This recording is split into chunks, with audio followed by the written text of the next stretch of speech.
2019 has been a great year for movies, in my opinion. We've gotten lots of diversity, lots of different kinds of films, and also I've seen a lot of good, really good, solid foreign films. So today I thought I'd count down my top 10 films of 2019, the films I enjoyed the most, the films I loved, and the films that really brought me to another plane of existence and made me realize how great films can be. Now, as per tradition, I know some of you guys are going to be upset that I haven't watched every single film in 2019, and that you might say, oh, but how about this movie, and how about that movie, and did you see The Irishman, did you see? So I'm sorry for that, I haven't been able to watch everything this year, but I have tried my best. I've seen about 60 films or so that have been released this year, which I think is a pretty good number. And this is also following the Norwegian release schedule, and also the Australian release schedule. So there might be some films on here that are from 2018, and I might be missing some films that haven't come out here and don't come out here until 2020, sorry. And with that explained, let's go. But psych,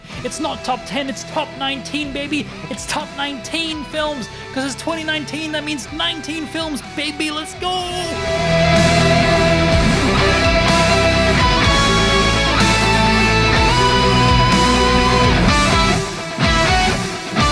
Number 19, Glass.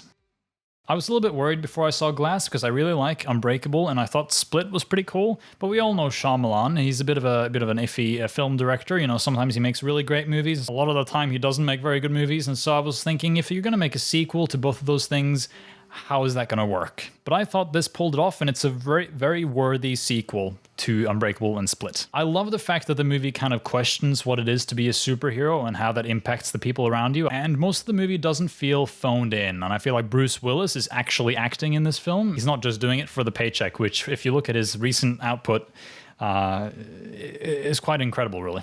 Number 18, Ready or Not.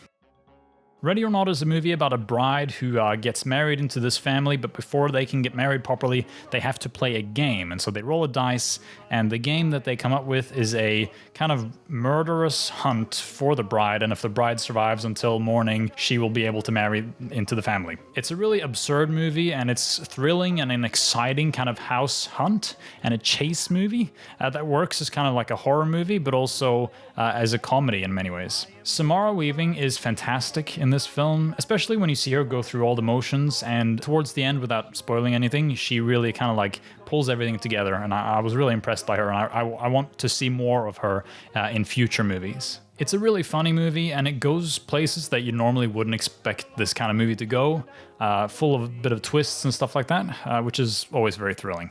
Number 17, I Lost My Body. I Lost My Body is a French animated movie released by Netflix, and it's about a disembodied hand trying to find its owner. I caught this movie at the tail end of the year, almost by accident. My girlfriend's family were gonna watch it, and they asked me if I wanted to watch it, and I said sure. And I'd heard good things, but damn, this movie is just beautiful. It is a super chill movie that's kind of like about finding yourself, and it's told in a unique way that only really animation can do, I think. And personally, I think this movie has one of the best scores of the year. It's definitely some beautiful music, and it goes really well with that simplistic and smooth art style that they're going for, which I really liked. Number 16, Psychobitch. I really wanted to include a Norwegian film on this list, and Psychobitch for me was the best Norwegian film this year. You see, there's a type of youth film that Norway's really good at doing, and this is kind of like an example of that. It's a very genuine movie with actors that are very young, but they can act. And I don't know what they do, these Norwegian directors, and how they get these good performances out of these children or teenagers, but they just seem real. They seem like real characters, real friends that I could have grown up with. Like, all the characters, they seem like accurate portrayal of Norwegian youth, which I think is just amazingly done. It's a movie that's very heartfelt without it ever feeling cringy or you know, insincere. I feel like it's always a movie that really hits you home, especially if you've grown up in Norway, but I also think for a foreign audience, I think it would work really well. I haven't seen it out there with English subtitles yet, and they haven't even released a Blu-ray in Norway, so god damn it, producers, what are you doing? Release Psychobitch in Blu-ray and have English subtitles. Like, what are you guys on about? This is ridiculous. I want to show it to people. How can I show it to people if there are no bloody English subtitles? Ugh, so angry. Number 15, Portrait of a Lady on Fire. Portrait of a Lady on Fire is a French film that I would say has probably the best sound design of the year. It's a movie about a painter that comes to this island to paint a particular woman. And one thing I want to say about the sound design, because I'm a bit of a sound nerd, I do sound design as my thing in film. I want to say that I love how you can hear every like brush stroke, fingers through hair, very like intimate and quiet sounds without them feeling unreal or unrealistic in a way. They feel very natural and they feel like they fit in the movie, which is very impressive. When you can take something that people normally wouldn't hear, like a brush stroke, you wouldn't like hear it that close and that loud, but the way they mix it in a way that you can hear and it sounds great. But anyway, this is also an intimate story that is super chill. What I mean by super chill is that it's a very relaxing movie. There are some tense moments, but it never feels like it's stressing you out. I always felt really, really chill and relaxed. It was almost like a meditating or like being at a beach or at a spa kind of thing. Like it felt really relaxing. It's a beautifully shot and directed movie with characters that you really feel like you want to hang out with for much longer than the runtime of the movie. Like it's still a very long movie, but it never feels like a long movie. It's just a movie you want to swim in, you know, if that makes sense. The movie is a pool. The movie is the ocean. Number 14, Midsommar. Florence Pugh. That's all I want to say. Florence Pugh, she is fantastic, and she should act in more things. Midsommar is also a super solid story that is kind of creepy, but also somehow relaxing. It's because they go to this Swedish countryside town that looks really beautiful. It's in the summertime. Like, it reminds me of stuff I had when I grew up. Not that I am from Sweden, I'm from Norway, but still, it's very similar. And the movie is incredibly funny, but at the same time, really terrifying. And that mixture of things is something that Ari Aster didn't do in Hereditary, I don't think. Like, Hereditary is just scary and unnerving, whereas Midsommar is kind of funny in many parts, just because of how absurd things are. And I think that works really well in this type of film. Number 13, Booksmart. Wow, Booksmart really swept the floor, didn't it? I mean, it's a really funny and charming coming-of-age story that really captured my generation really accurately, I feel. It's a movie that in the wrong hands, I think could be really cringy, but Olivia Wilde has taken this script and really just made it into something that feels really personal, and I dig that. The movie has important lessons about growing up and being accepted, which I always like, so, you know, that's a home run for me. Number 12, John Wick Chapter 3, Parabellum. John Wick is back, and it's crazier than ever before. This is probably the craziest John Wick movie they've made so far, and I feel like every movie is kind of escalating in how absurd and crazy they can do all the stunts and all the things that happen in the movie, and the plot is just so convoluted now that I just love it. It's so perfect. Keanu Reeves absolutely rules this role. I mean, this is...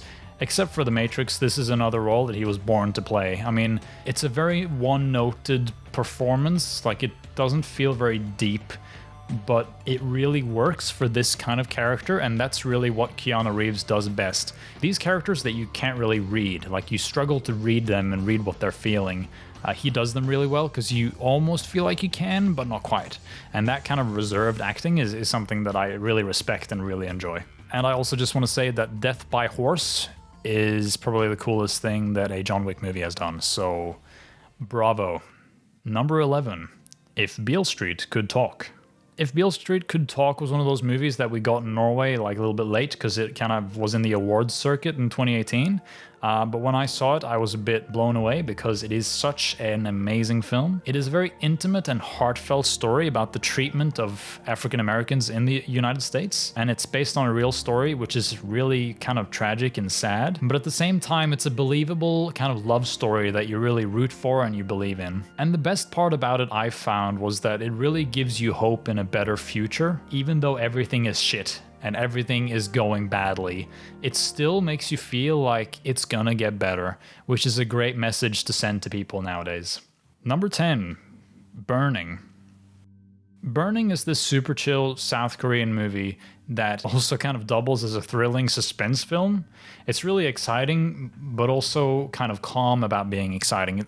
It's a weird way of describing a film, I get that, but it really, really works in what it's trying to do. Part of the movie feels kind of surreal, which then is very strange considering a lot of it seems very, very realistic as well. There are twists and turns in the movie that kind of leave you confused and kind of stunned until you really get what's going on. And when you actually get it and understand what's happening, it's just like a revelation, and it's just amazing. Burning really blew my feet away, and yeah, I have thought about it a lot since then. And still, it's only at number 10. There are too many good movies this year. Number 9, Ad Astra. Ad Astra has been labeled as this movie with Brad Pitt going to find his dad in space, which, yes, on the surface level, that is what the movie is about. But at the same time, I feel like it's a movie with so many more layers than what most people seem to get out of it. And it's really confusing to me because it's such a beautiful film. It's got Brad Pitt doing a great job as this emotionally void main character, and I've seen it being compared to First Man, which, yes, I think it's an absolutely fair comparison. I mean, Ryan Gosling in First Man, it's a very similar performance. I think it works really well as kind of like an Apocalypse Now space movie. But what really sold me about this film is that you think it's about one thing and then it turns out to be something else when you really kind of like dig deep into it and look through the layers. There are so many themes about religion and like your past and your future that are much deeper going than just the surface level, he's got to find his dad. And for that reason, I love this film. This is the perfect kind of like space, going out to find something space movie where you also learn something about yourself, which I thought was really, really well done. Number 8, Toy Story 4. I just want to say up top that I love Toy Story, and I was very scared of this movie because I thought it wouldn't deliver, because we have a perfect Toy Story trilogy. How can they make a fourth one? Disney are crazy, but they did it. It's got a very different narrative than the other 3 films, and it feels a bit more personal. Like, you see it more from the toys' perspective in a way. Like, it's not so much about learning to give away your toys and you know, growing up and stuff like that. It's more about how the toys feel when they're abandoned. And that really resonated with me. I felt like they'd hit a nerve in my body. And you know that when a movie hooks you with its opening scene, that's how you know the movie's doing something right. Because I was in it from the get-go. I was there. I was ready. And yeah, I just found it really emotional. Number 7, Rocket Man. Rocket Man is based on the true story of Elton John's life, and this really was everything that Bohemian Rhapsody wasn't. This was clever, this was well written. It's a stellar musical that really plays up the fantasy elements of the movie. Like, it's never really serious or melodramatic or anything like that. Yes, there are sad moments in the film, but they never ruin the film in many ways. Taron Egerton is fantastic in this role, and he really should win all the awards because he is doing a bang-up job, not only acting, but also singing all the songs, which I found incredible, and somehow it's not a boring biopic.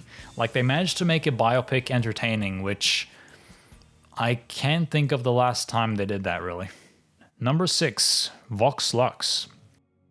Vox Lux is an indie film about a school shooting survivor that grows up to be a pop star and how she deals with her life as the pop star. This movie has a great soundtrack by Sia, who produced every track on this soundtrack with the other guy that made the score, of course, but they worked really closely together to make the sound for this movie, which I thought was really impressive. It's also got wonderful acting. Natalie Portman, I love her, and she does a great job, even though she's mainly in the movie in the latter half of the film. It's a story that feels really victorious and relatable. Even though it's about a pop star, I still felt like I could relate to this person who's really been struggling their whole life and trying to get over some trauma, and how that really affects their life and how it changes their personality going into the show business with that background. I thought that was really interesting, and I've listened to the soundtrack more than I can count, and yeah, it was just a really personal and touching movie.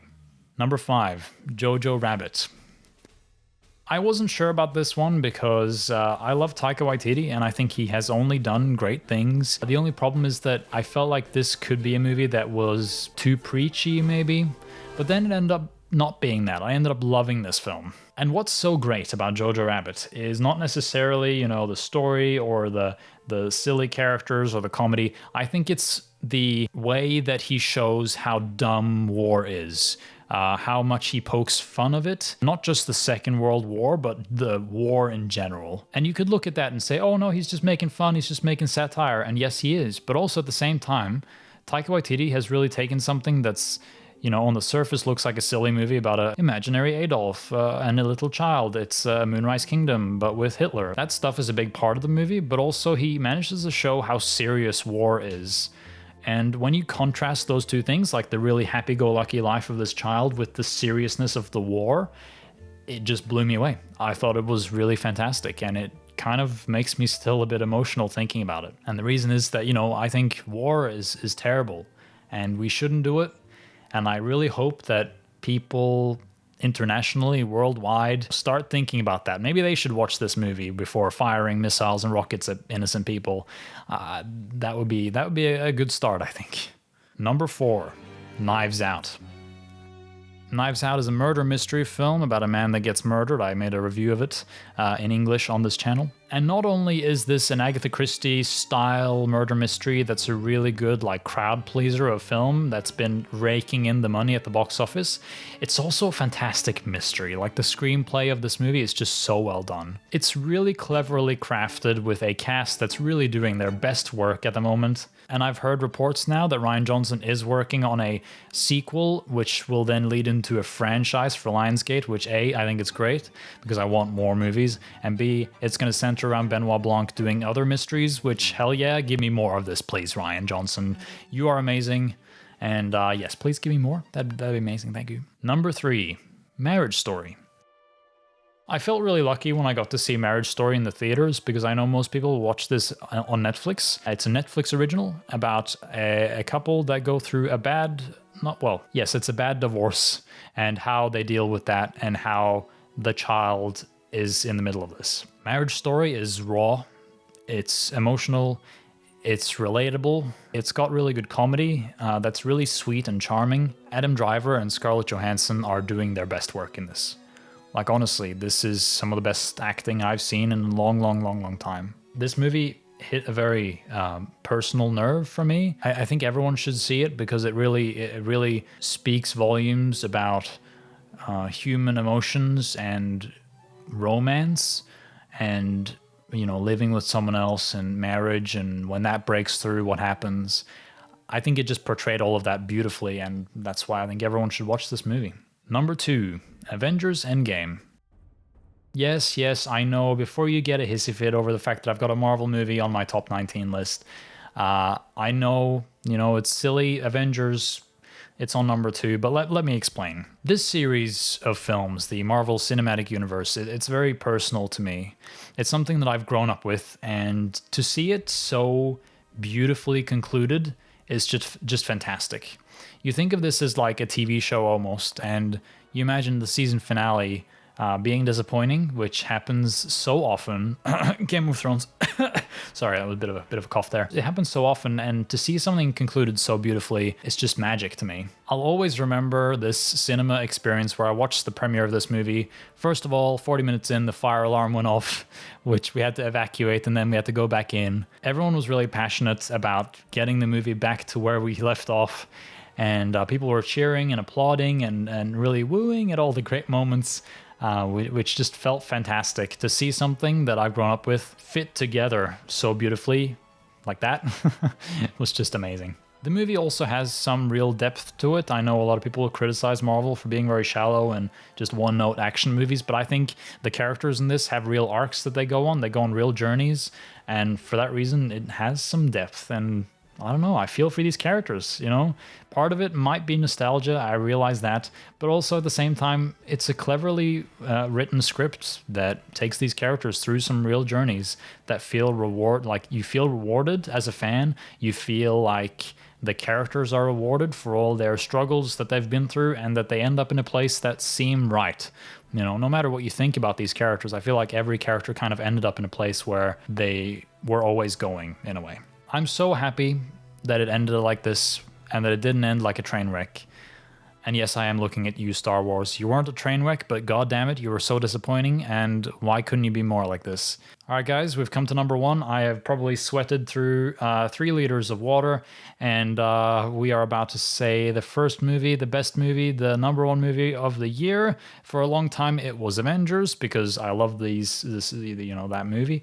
But there was one movie that really swept me off my feet and took me to another plane of existence that I really need to tell you about, and that movie is number 1, Parasite.